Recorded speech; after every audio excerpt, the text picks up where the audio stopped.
What does it mean to be one team? Is gathering together enough to be one team?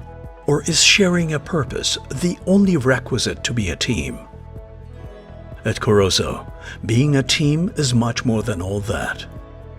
It means setting common goals and sharing routes transparently with our customers, employees, and shareholders. Being a team means respecting not just each other, but every part of us that makes us who we are. It means empathizing with our customers, who are the most important part of our team, being one step ahead in identifying their needs. It means being ready to ask for and offer help in this team.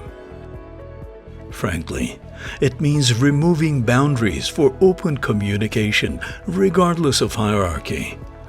Being involved in all processes to achieve better results, mastering the finest detail, and asking for support to reach better results. Sharing experiences and being inspired by best practices. Taking steps together to solve problems.